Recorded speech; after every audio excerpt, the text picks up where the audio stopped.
Graça e paz a todos.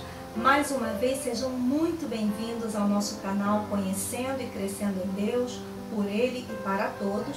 Hoje nós iniciaremos um novo estudo bíblico com o seguinte tema: Construindo um legado e impactando vidas. Nós leremos dois textos como base que se encontram no Antigo Testamento e no Novo Testamento. Mas antes de nós fazermos a leitura desses textos, eu gostaria de conversar um pouco a respeito sobre a definição do legado. Quando nós falamos de construir um legado, estamos nos referindo a levantar, edificar uma herança. A palavra legado, ela vem do latim legatus, significa deixar uma herança de valor ou não para uma ou mais pessoas. Existem vários tipos de legado, como por exemplo o legado material.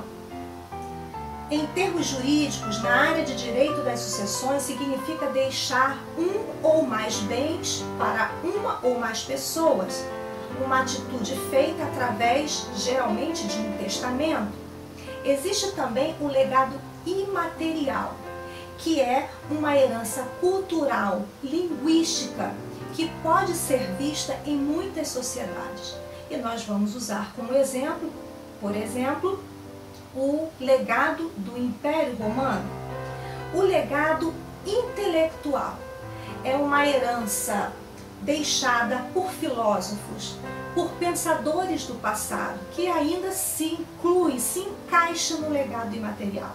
Mas o mais importante e o maior de todos os legados é o legado espiritual.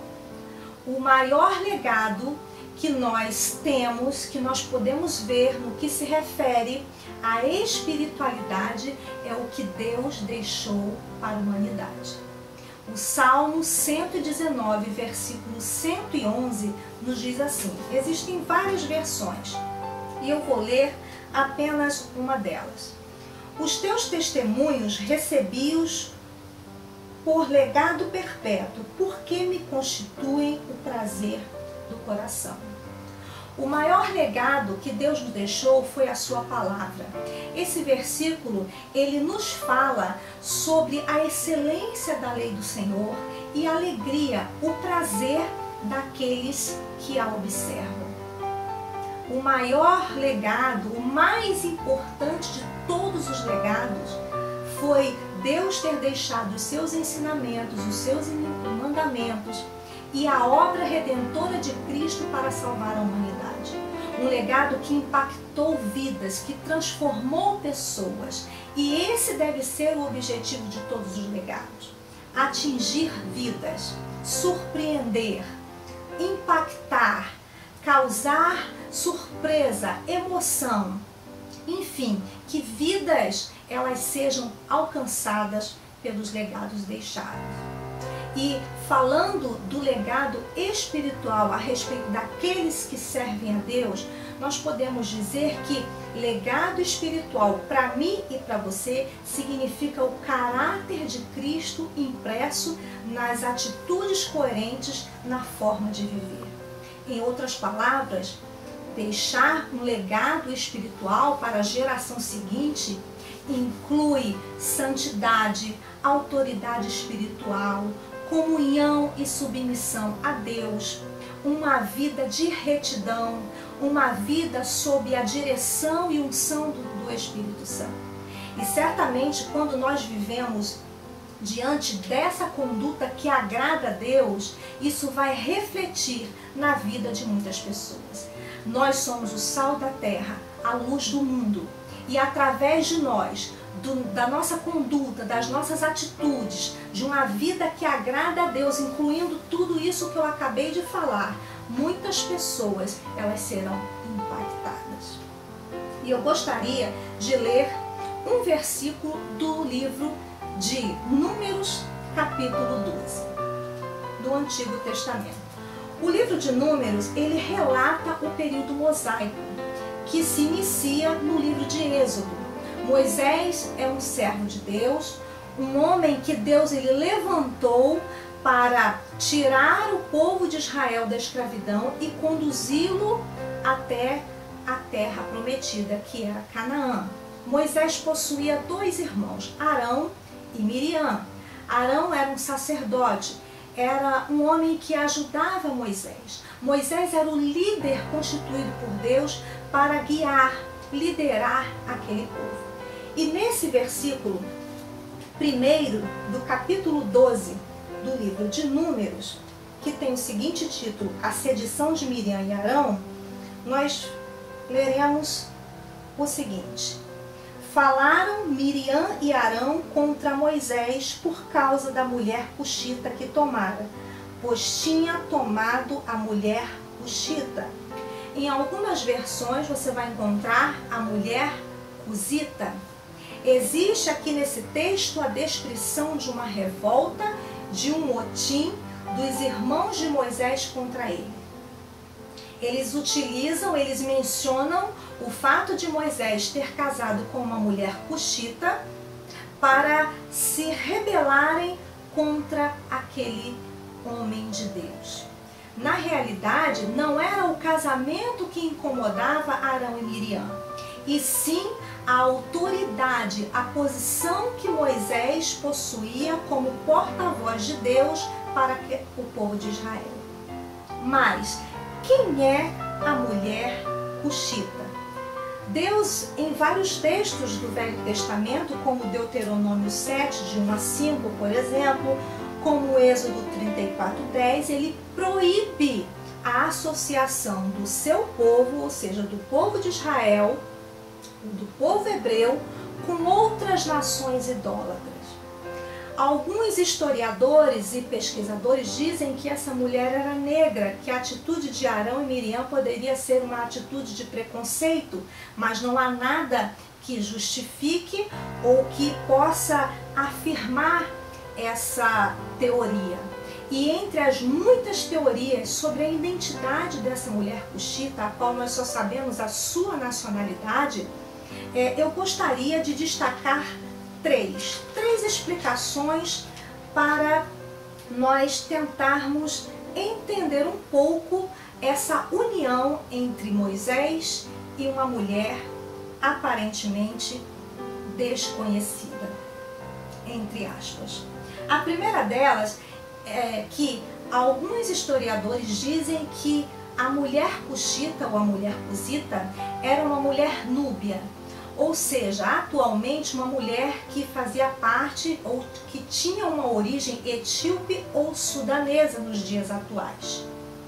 Moisés teria casado com essa mulher enquanto Zípora, sua primeira esposa, estava em Midian com o seu pai em sua terra natal.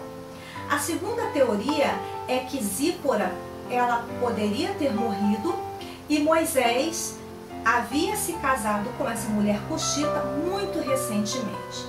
A terceira é que Zípora e a mulher cuxita são a mesma pessoa.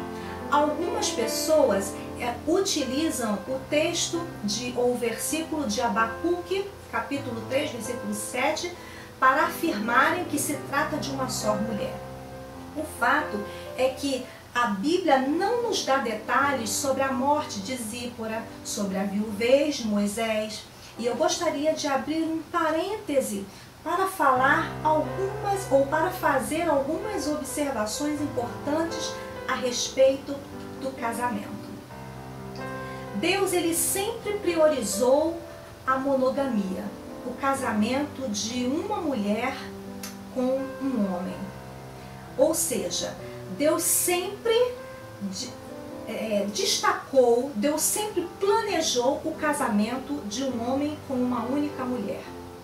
Mas o Antigo Testamento vai nos dizer em Êxodo 21, capítulo 21, versículo 10, que o Senhor, ele tolerou e regulamentou a poligamia. O casamento, a união entre um homem com mais de uma mulher. E houve algumas motivações para que Deus tivesse a tolerância com esse tipo de atitude. A primeira delas é que naquela época havia muitas guerras e muitos homens morriam nas batalhas e deixavam suas mulheres e esposas. E elas, não podendo trabalhar para não serem entregues à escravidão, à prostituição, ou até mesmo morressem junto com seus filhos, se casavam com homens que já tinham outras mulheres. Então, para proteger a família, a mulher viúva e os seus filhos, tolerava-se a poligamia. A segunda motivação para justificar esse ato era praticada por questões políticas, como, por exemplo, o exemplo do rei Salomão, quando ele se casa com outra mulher. Para disseminar a descendência de um homem, quando um homem se casava com uma mulher e essa mulher era estéril, então ele se casava com uma mulher fértil para que ele tivesse filhos e a sua descendência fosse próspera. Fecha parênteses. Embora casamento não seja o foco da nossa mensagem, nós devemos compreender que no Novo Testamento a poligamia ela é totalmente erradicada. O plano original de Deus, o plano que sempre agradou a Deus, que Ele criou para o seu povo, sempre foi a monogamia. E Deus, ele deixa bem claro no Antigo Testamento, apesar de tolerar e regulamentar a prática da poligamia, as suas consequências. Os muitos problemas que ocorreram com homens que se casaram com várias mulheres. Bem, voltando a falar do nosso estudo, da questão do legado, o Novo Testamento, Atos capítulo 8, vai nos falar de um texto a respeito de Filipe, um dos discípulos. E qual era o contexto? O capítulo 8 de Atos nos fala que havia uma grande perseguição contra a igreja de Cristo naquela época. E muitas pessoas se dispersaram. E estes, por onde passavam, pregavam o evangelho. E Filipe, quando ele desceu a Samaria, ele começou a pregar naquele lugar. E todas as pessoas que o ouviam unanimemente criam naquilo que ele lhes falava, pois ele anunciava Cristo.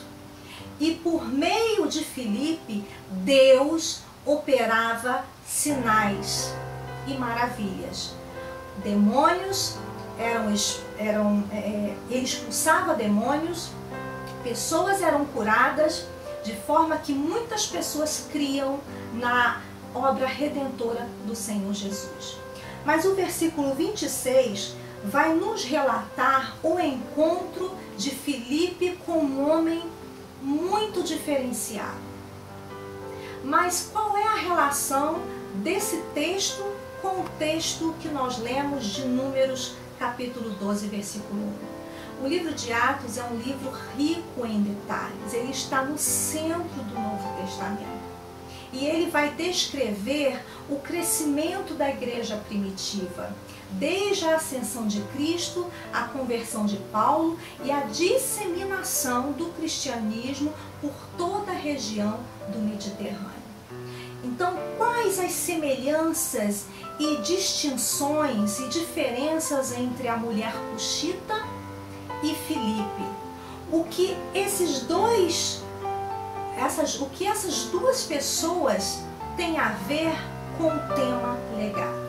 Nós vamos responder no próximo vídeo. Eu aguardo você.